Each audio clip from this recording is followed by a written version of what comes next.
Nós vamos fazer uma primeira leitura, aqui de Marcos 3, 31 a 35, depois meditar um pouco na palavra de Deus, ok? Vamos ler?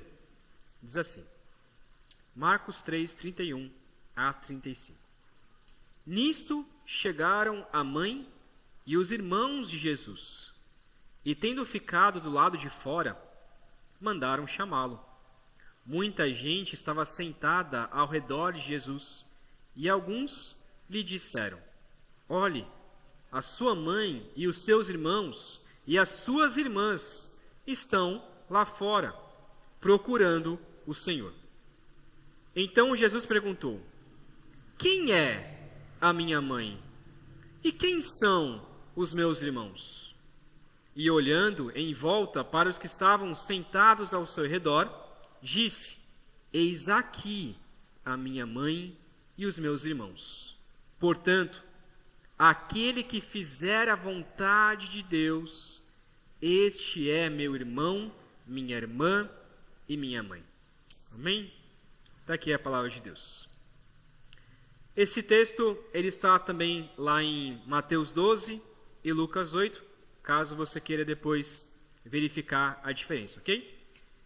Quero começar fazendo algumas perguntas de reflexão para nós. Primeiramente, como podemos identificar a família verdadeira de Jesus?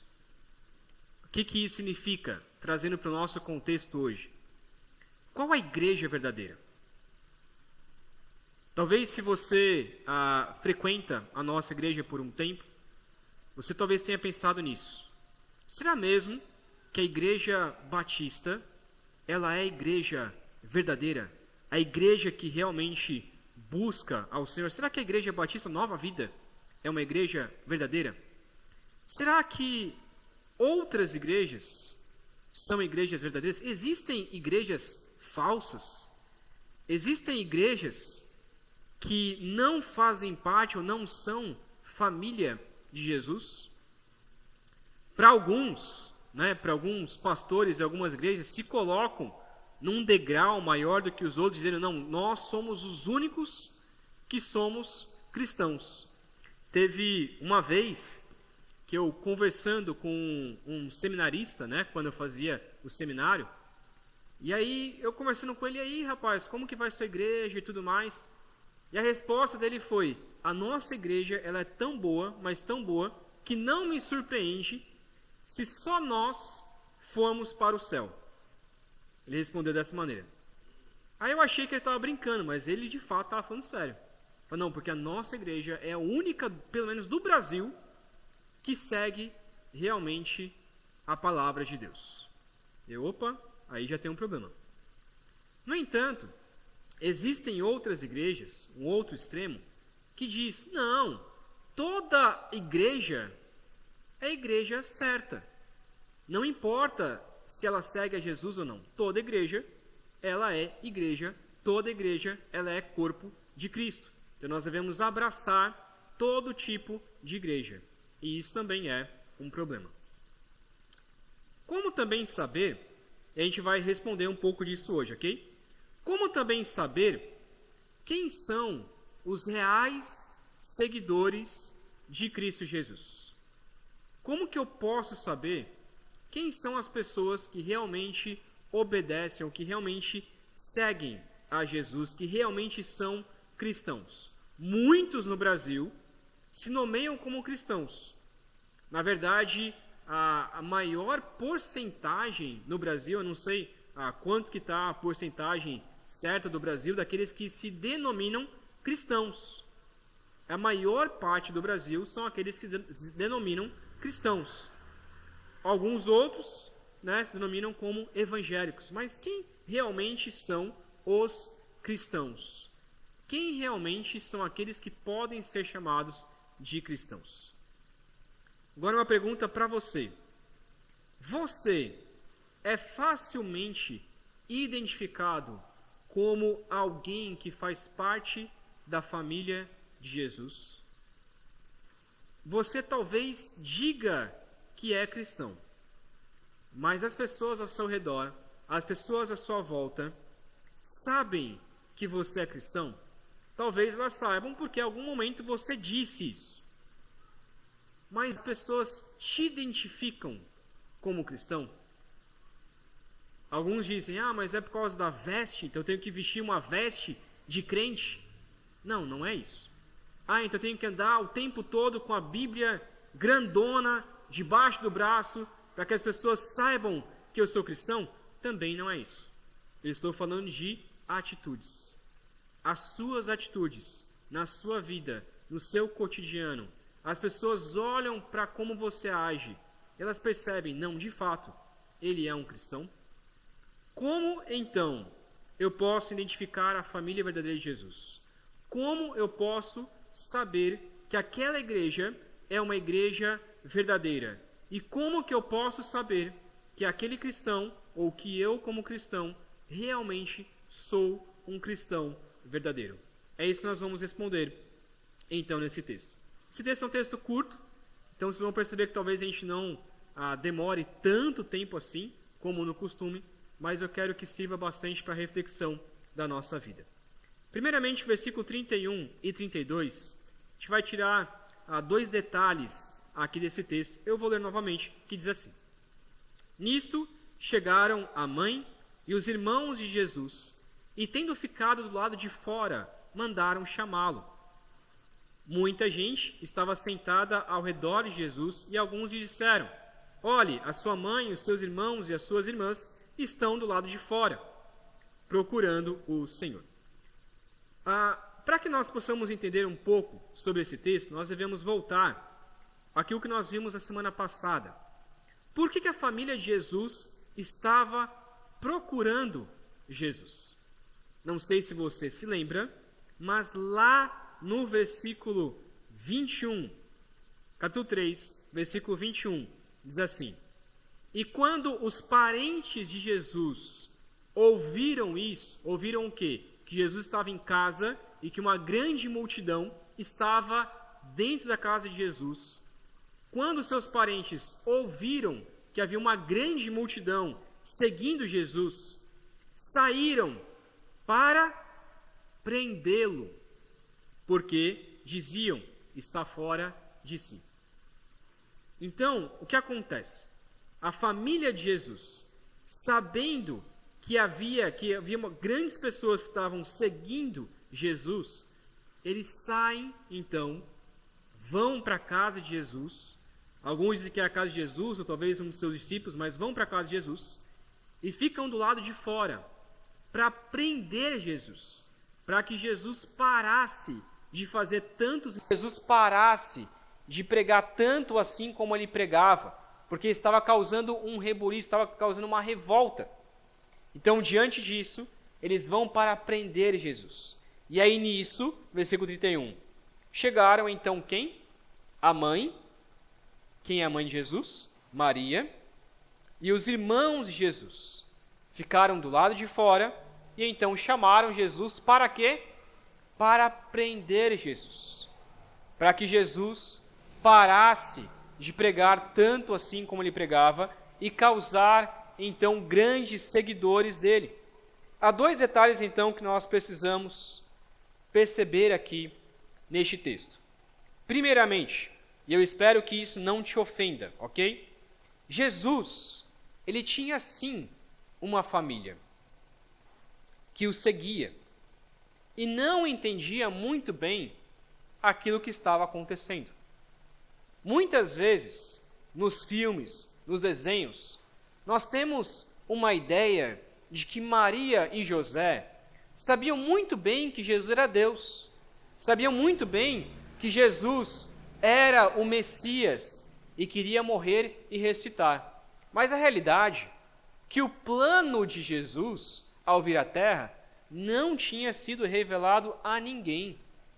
Maria, José, os irmãos de Jesus, a família de Jesus, não sabia os propósitos de Jesus, não sabia por que Jesus veio e não criam ainda que Jesus era Deus.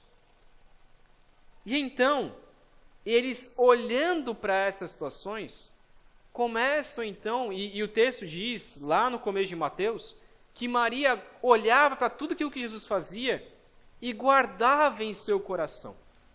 E tentava entender por que Jesus era assim, desse jeito. Mas Maria não sabia ou não tinha plena certeza que Jesus era o Messias, o próprio Deus. Ela cria na promessa que lhe foi dada de que Jesus iria pagar pelos pecados da humanidade.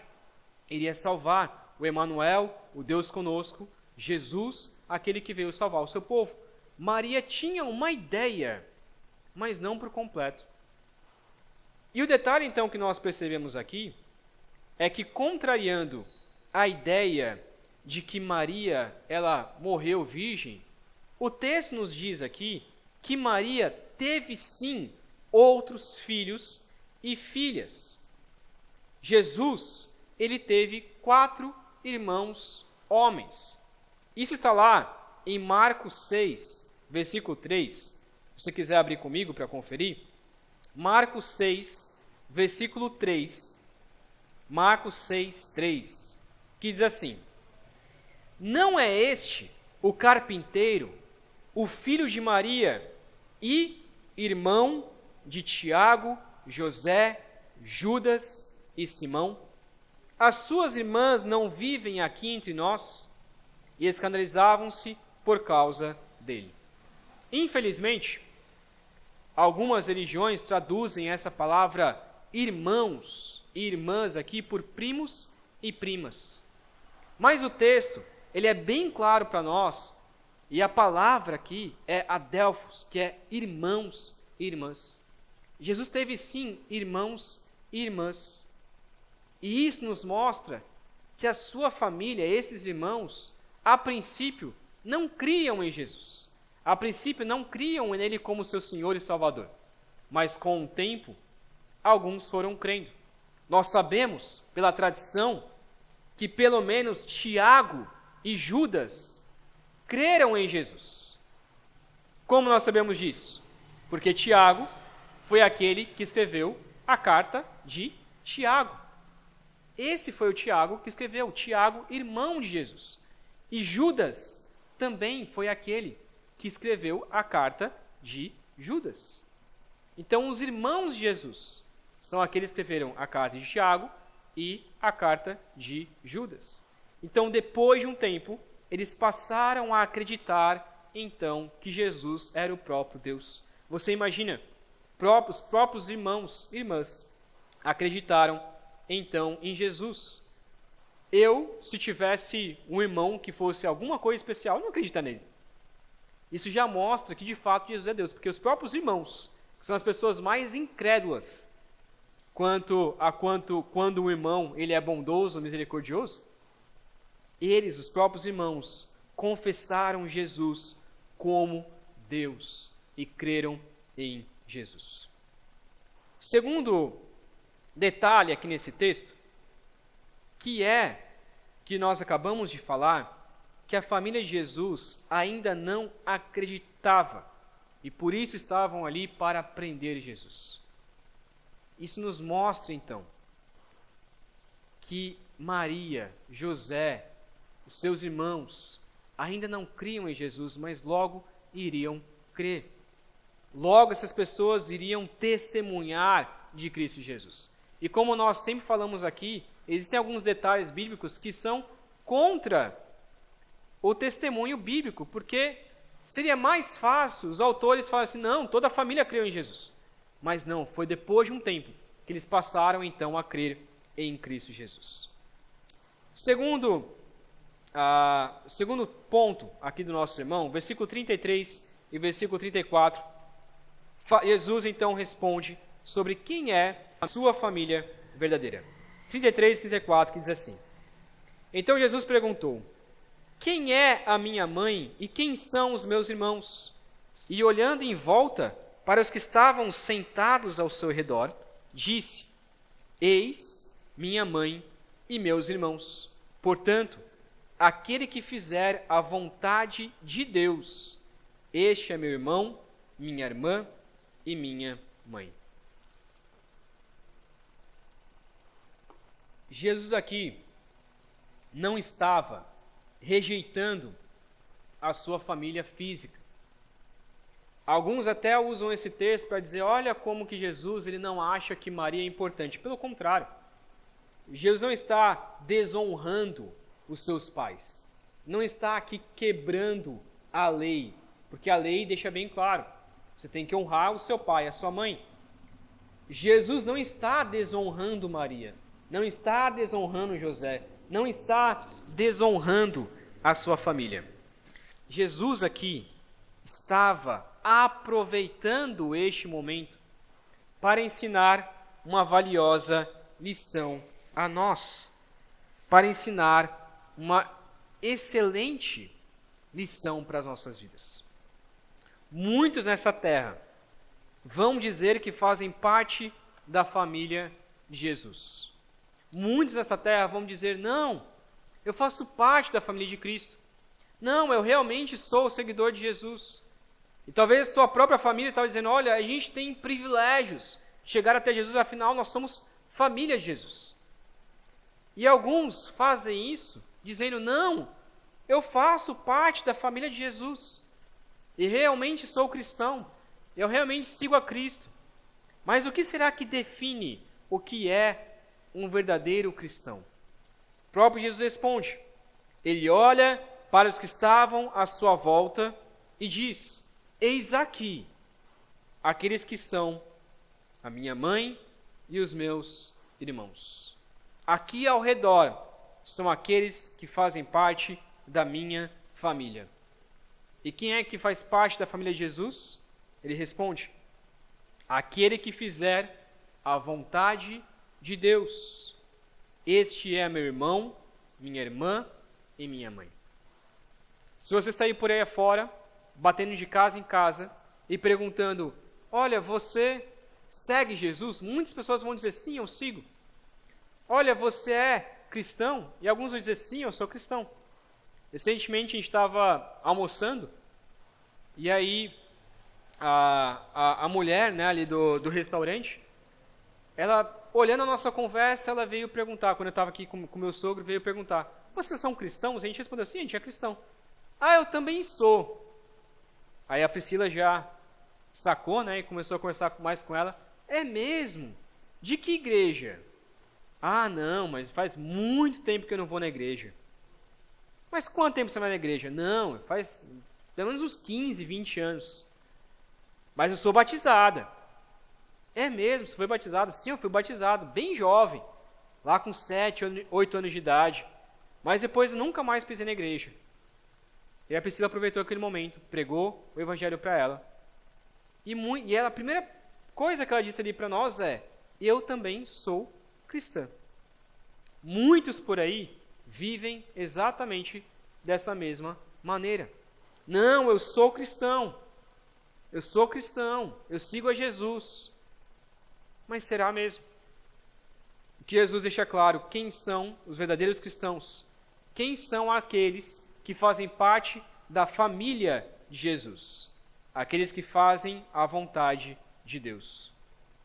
Algumas igrejas por aí, talvez digam, coloquem lá a placa, família de Cristo.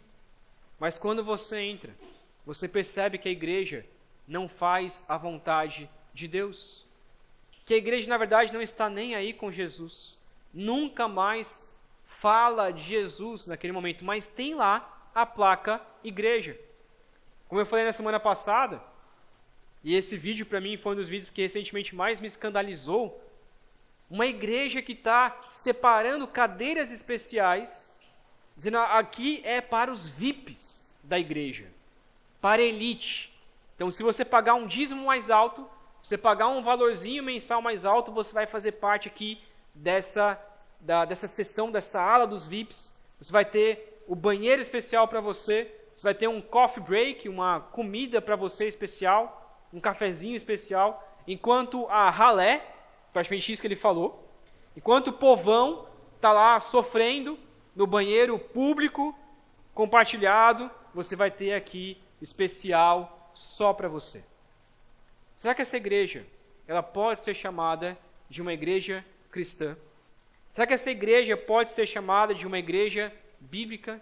uma igreja que realmente faz parte da família de Deus, uma igreja que faz parte do corpo de Cristo, nós vamos pensar em nós. Será que nós podemos ser chamados assim? Será que nós podemos ser chamados do corpo de Cristo Jesus? Em um comentário do John Stott, eu achei bem interessante que ele define o que a família de Jesus tem em comum. O que a família de Jesus deve ter em comum. O que a verdadeira igreja deve ter em comum. Primeiramente, se você quiser abrir comigo, lá em Gálatas 2, versículo 20. Gálatas 2, 20. Gálatas 2, versículo 20.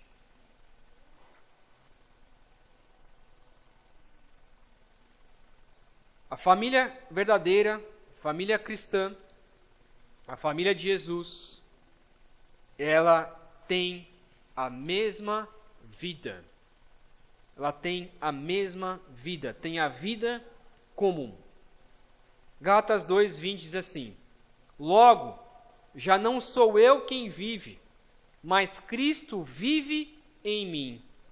E este viver que agora tenho na carne, vivo pela fé no Filho de Deus, que me amou e se entregou por mim.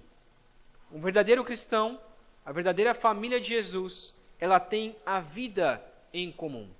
Nós temos uma nova vida. E essa vida agora não é uma vida para o mundo, mas é uma vida em Cristo Jesus. Não sou eu mais quem vive, mas é Cristo Jesus quem vive. Como igreja, nós não vivemos para nós mesmos, nós vivemos para Cristo Jesus. Muitas igrejas vivem para si, pregam para si, pregam só as suas ideias, cantam louvores só para mostrar o quanto são bons, mas não vive para adoração a Cristo. Primeiramente, então, a família de Jesus, ela tem a vida em comum. Segundo, Mateus 12, versículo 30. Mateus 12, versículo 30.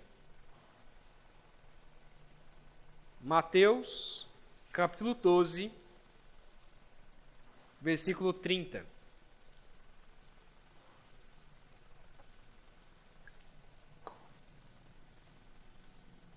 A verdadeira família de Jesus, ela tem interesse comum. Interesse comum. Então, primeiramente, a vida em comum. Segundo, interesse comum. Mateus 12, 30, que diz: Quem não é por mim, é contra mim. E quem comigo não ajunta, espalha. O texto é bem claro. Você pode até estar dentro da igreja, mas tem muitos que estão dentro da igreja, mas não têm o interesse em comum. E não é à toa que muitas igrejas se dividem. Um crê numa coisa, o outro crê em outra. E eles estão, então, se dividindo cada vez mais.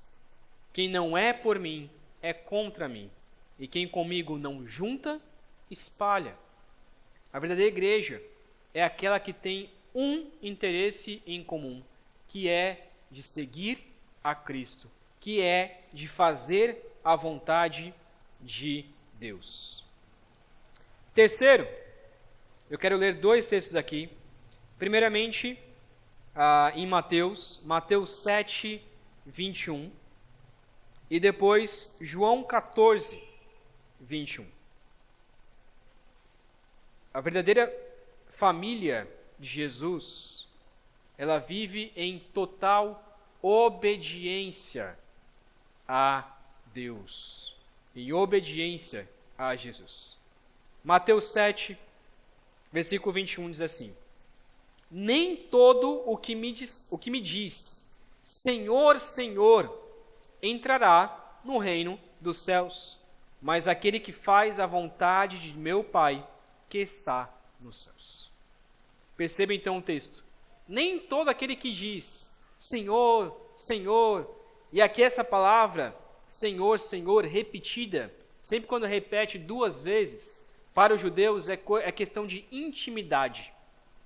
Então ele está aqui, é como você fala com o seu pai.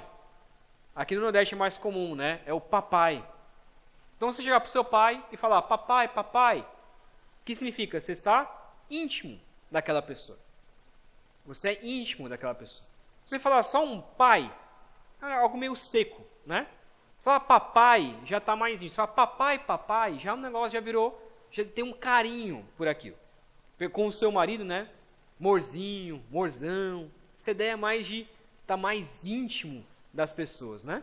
Mais íntimo do seu marido, da sua esposa. A ideia é que Senhor, Senhor é essa intimidade. Então a pessoa, ela acha que tem intimidade com Jesus. Acha que tem intimidade com o Senhor. E diz, Senhor, Senhor.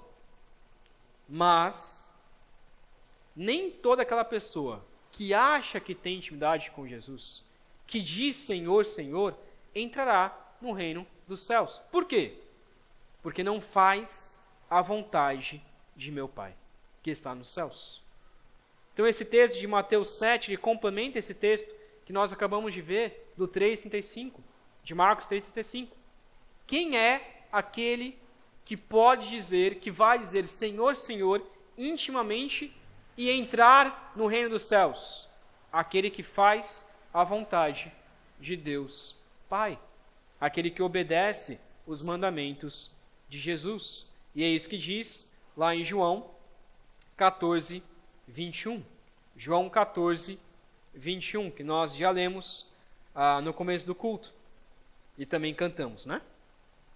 Aquele que tem os meus mandamentos e os guarda, este é o que me ama. E aquele que me ama será amado por meu Pai, e eu também o amarei e me manifestarei a ele. A igreja, então, verdadeira, é aquela igreja que está em total obediência a quem? A Jesus. A igreja verdadeira não é aquela igreja que está em total obediência ao seu pastor ou à sua liderança. A igreja tem que sim respeitar, os membros têm que sim respeitar o pastor, sim. Mas se o pastor falar algo que está contrário às Escrituras, à palavra de Deus, quem que nós devemos obedecer? Quem que vocês devem obedecer? O pastor ou a palavra de Deus? A palavra de Deus. Por isso que Paulo diz, pode descer um anjo, pode descer um mensageiro do Senhor, se ele falar algo contra a Escritura, se ele pregar um outro evangelho, que ele seja anátema, amaldiçoado. Quantos pastores por aí pregam regras, leis que são contrárias, que são acréscimos da Escritura? Eu, irmãos, como pastor, não quero que vocês sejam obedientes a mim. Eu quero que vocês sejam obedientes a Deus, a Jesus. E se eu falar algo que é contrário às Escrituras, vocês devem me confrontar, me exortar, porque eu também sou ovelha de Jesus, porque eu também estou aprendendo e posso errar porque sou humano. A nossa obediência, então, é total a Jesus, a Deus Pai. Aquele que me ama e guarda os meus mandamentos é aquele que vai ser amado, então, por Deus Pai. E por fim, então a igreja, ela tem a vida comum em Cristo, ela tem interesse em comum, ela tem obediência total a Jesus e por fim, ela tem objetivo, um alvo em comum. Texto bastante conhecido de Mateus 28, 18 a 20. Mateus 28, 18 a 20.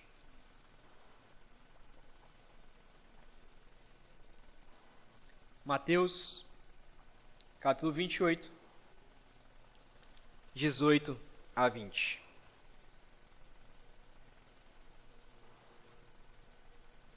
Ok? Diz assim: Jesus, aproximando-se, falou-lhes, dizendo: toda autoridade me foi dada no céu e na terra. Portanto, vão e façam discípulos de todas as nações, batizando-os em nome do Pai, do Filho e do Espírito Santo, ensinando-os a guardar todas as coisas que tenho ordenado a vocês. E eis que estou com vocês todos os dias até o fim do tempo. Se a família de Jesus, ela obedece a Jesus, ela faz a vontade de Deus, essa aqui é a maior missão, é a maior vontade de Deus para nós, que é de ir e fazer discípulos de todas as nações, batizando-os em nome do Pai, do Filho e do Espírito Santo, e ensinando todas as coisas que Jesus nos tem ordenado. Uma igreja verdadeira, um cristão verdadeiro, ele cumpre este propósito. Ele entende essa regra para a sua vida, vai e prega o Evangelho e faz discípulos de todas as nações. Se você não está sendo discipulado e futuramente, se você não faz discípulos, você está em rebeldia contra Deus e não está cumprindo o mandamento de Jesus. Se uma igreja ela não promove a missão e o discipulado, essa igreja está em rebeldia contra Deus e talvez nem possa ser chamada de uma igreja de Jesus Cristo. E existem muitas igrejas por aí que não fazem missões, que não participam de missões, não oram por missões como nós acabamos de fazer aqui, não estão nem aí com missionários, não investem em missionários, não oram por missionários, não pregam o Evangelho, não promovem o discipulado. Na verdade, muitas igrejas, quando tem um pastor que é rígido, um pastor general, só ele pode ensinar. Amigos meus já participaram de uma igreja que eles começaram a se reunir nas suas casas para estudar o Evangelho de Mateus e depois se reuniram para estudar o Evangelho de Romanos. Eles faziam parte de uma igreja, que era uma igreja mais rígida, digamos assim, e o pastor daquela igreja proibiu os membros da sua igreja de se reunirem em seus lares para estudar a Bíblia. Já imaginou isso? Um pastor que proíbe os membros da sua igreja de se reunirem para estudar a Bíblia, alegando ele que só ele tinha autoridade para ensinar a palavra de Deus. Irmãos, discipulado é se reunir, discipulado é tomar um café, discipulado é abrir a palavra de Deus, é compartilhar o Evangelho. E é isso que uma igreja verdadeira de Jesus, é isso que aquelas pessoas que querem fazer a vontade de Jesus fazem. Elas se reúnem para estudar a palavra de Deus. Elas se reúnem para estudar a Bíblia. Esses irmãos que eu acabei de falar saíram daquela igreja de onde eles estavam e foram procurar uma igreja mais séria que incentiva o discipulado. Não sou eu que tenho autoridade. Quem tem autoridade é a palavra de Deus. E qualquer pessoa que abra a palavra de Deus e vai estudar a palavra de Deus, o Espírito Santo vai então revelando aquela pessoa para ela entender e compreender a palavra. Eu quero encerrar compartilhando um livro que eu acabei de ler, né, li nessa semana passada, na verdade, né? Que é este livretinho, na verdade, que é muito especial, chamado Em Seus Passos, Que Faria Jesus? Eu quero encerrar contando um pouco sobre este livro. Este livro ele conta a história de um pastor que acontece uma situação na igreja dele com um mendigo. E ele acolhe aquele mendigo contra a sua vontade dentro do seu lar. Passando pouco tempo, aquele mendigo ele falece. Mas antes do mendigo falecer, ele vira para o pastor e diz o seguinte: pastor, por que você me acolheu? Contrário a todas as pessoas que não me acolheram. Por que você me acolheu? Eu acredito que você fez exatamente o que Jesus faria. Pouco tempo depois, esse mendigo, então, ele falece. Depois de algumas semanas que ele ficou na casa, então, do pastor que acolheu esse mendigo. Depois dessa história, esse pastor, ele passa 1 ano pregando na sua igreja o que Jesus faria em tal situação. E a igreja inteira, ela encarna essa ideia do que Jesus faria. E esse livro ele conta cada situação, situações diferentes, de trabalhos diferentes, onde as pessoas encararam essa ideia, o que faria Jesus, e com isso foram mudando as suas vidas. Uma dessas histórias é de um grande dono de um edital de jornal. E no edital de jornal, ele começa a tirar algumas coisas que ele percebe que algumas propagandas de bebida, propaganda de cigarro, de algumas outras coisas também, que ele olhava para aquilo e falava assim, isso aqui não deve estar em um jornal em que o dono ele é cristão. E a segunda coisa que ele faz é tirar a edição de domingo, porque ele acredita que no domingo não pode trabalhar. Então ele tira a edição de domingo. E com isso, no início, ele perde muito dinheiro, mas muito dinheiro mesmo, porque ele perde um dia de sustento e também deixa de fazer propaganda para aquelas pessoas que mais davam dinheiro para ele, que era de cigarro e bebida. Mas com o tempo, por causa dessa sua decisão, Deus abençoou tanto aquele homem que ele se tornou o jornal mais bem vendido, mesmo não tendo edição de domingo e mesmo não fazendo propaganda de cigarro e de bebida. E assim ele conta várias outras situações de pessoas que encararam isso em sua vida. Em meus passos, o que Jesus faria? No meu lugar, o que Jesus faria? A verdadeira família de Jesus é aquela que obedece às palavras de Jesus. A verdadeira família de Jesus é aquela que olha para a sua vida e diz, o que Jesus faria no nosso lugar? O verdadeiro cristão é aquele que olha para as situações da sua vida e se pergunta, o que Jesus faria nessa situação? A verdadeira igreja é aquela que olha para cada detalhe da igreja e se pergunta, o que nós deveríamos fazer? O que Jesus faria em nosso lugar? Se Jesus estivesse aqui, como que ele pregaria? Se Jesus estivesse aqui, como que ele tocaria violão e cantaria? Jesus estivesse aqui, como que ele dirigia o culto? Jesus estivesse aqui, como que ele ouviria a mensagem da palavra de Deus? Como que ele serviria a igreja? Como que ele limparia a igreja? Como que ele investiria os seus recursos na igreja? Como que ele evangelizaria? Como que ele discipularia? A verdadeira igreja de Jesus é aquela que obedece a Jesus. Se você faz parte da família de Jesus, então obedeça às suas palavras. Vamos orar? Pai querido, obrigado, meu Deus, porque podemos aprender com este curto texto o que é um verdadeiro cristão, o que é uma verdadeira igreja.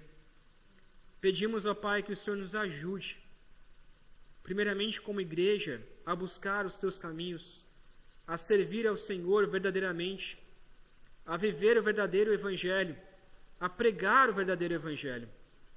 E também, de maneira pessoal, ó Deus, peço que o Senhor nos ajude a não sermos cristãos de nome, a não falar Senhor, Senhor de boca para fora, mas realmente falar Senhor, Senhor com o nosso coração, a viver o verdadeiro evangelho, a pregar que Cristo Jesus morreu e ressuscitou por amor a nós, a ser parte da família de Jesus, não por nome, mas realmente porque estamos escritos no livro da vida, porque um dia entregamos a nossa vida ao Senhor, nos comprometemos a viver o verdadeiro evangelho e a pregar o verdadeiro evangelho, a viver a vida de Cristo Jesus. Nos ajude a termos a vida em comum, o interesse em comum, uma obediência total e alvo, missão comum para a nossa vida. Oramos, ó Pai, pedindo o seu auxílio durante essa semana, para que possamos viver o teu verdadeiro evangelho. Em nome de Cristo Jesus. Amém.